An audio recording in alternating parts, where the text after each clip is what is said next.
Hi, in this video, I'm just going to quickly give you an overview of the lab for this week's classes. Okay, so in this week's lab, you're going to be covering two things. The main thing is, of course, the PWM module, okay, which you will use for the motor control. And at the same time, you're also going to be using the PWM module for the audio generation. Okay, so if you look back at your mini projects requirements, okay, you are required to play the audio clip of a song, okay, any song, okay, that you like, while your robot is moving around, okay.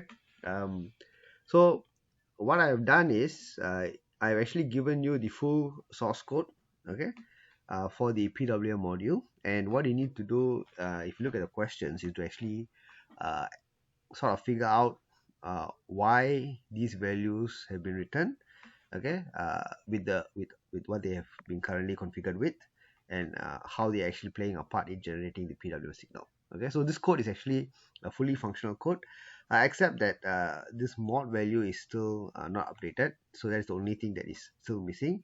Other than that, all the settings for all the various registers are already there. Okay, so you just need to go through and explain. So let me just give you some hints so to make your life a bit easier. This part, I think by now you should know that the port PCR uh, mux pins are basically there to select the correct functionality. Okay, so each pin has several functionalities, so we need to select the correct multiplexing configuration so that the usage is based on what we are designing it for. Okay, so if you're going to use it for as a GPIO pin, then there's certain configuration. If you're going to use it as a analog pin, then there's certain configuration. So there is a reason, okay, why we want to configure it with this particular value. So you need to look back at that. This SCGC6, okay, if you recall from earlier uh, uh, labs that you have done, this SCGC, this GC is basically the gate control, okay, which is basically to decide whether a particular module is given power or not. Okay, so that is basically what you need it for. And the rest of these, okay, as you can see here, these are specific to the timer module. Okay, so for that you need to look back at the e-lecture, okay, that I've released. And also you go back to the main data sheet, okay, and in the main data sheet there is a chapter 31, which is a timer PWM module. So I would strongly encourage you to go to this chapter and just go through.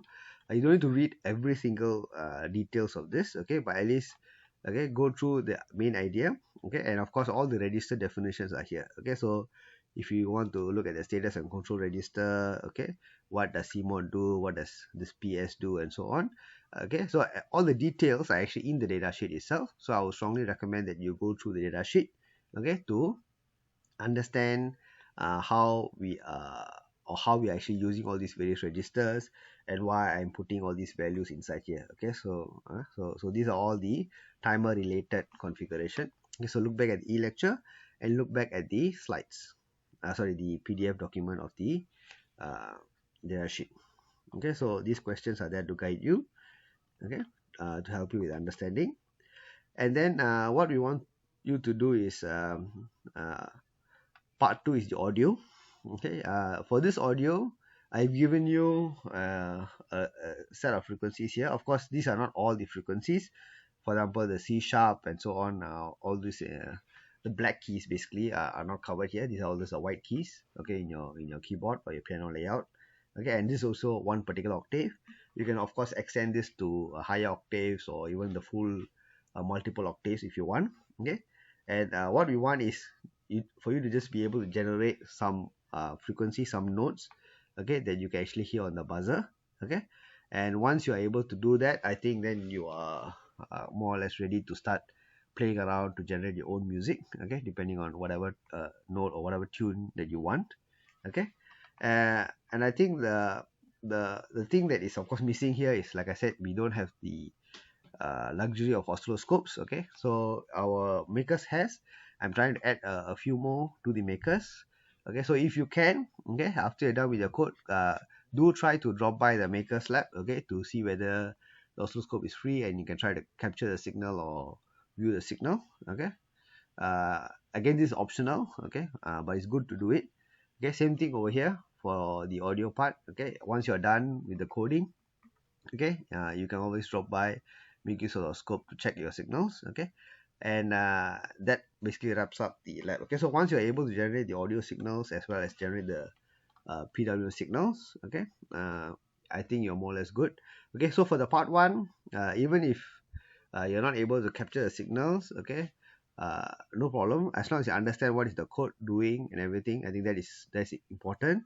When you go on to part two, okay, it's very similar. You just have to add on from part one, okay, where you're just changing the period, correct? Okay, same 50% duty cycle, but just changing the period depending on the frequency you have. And if you're able to hear the proper notes, okay, then I think you're good to go. Okay, important thing is, of course, when you connect the pin from your microcontroller. So this is the PWM pin. Okay, when you connect it to the buzzer, please note there is always a plus and minus on the buzzer, the long pin and the short pin.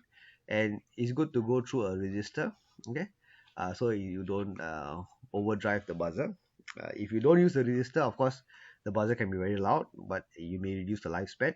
Okay, and this resistor you can use what we currently have, 220 ohms. If you think it's not loud enough, okay, you can use a smaller resistor. If you don't have a smaller resistor, then you can just connect a few resistors in parallel to reduce the overall resistance.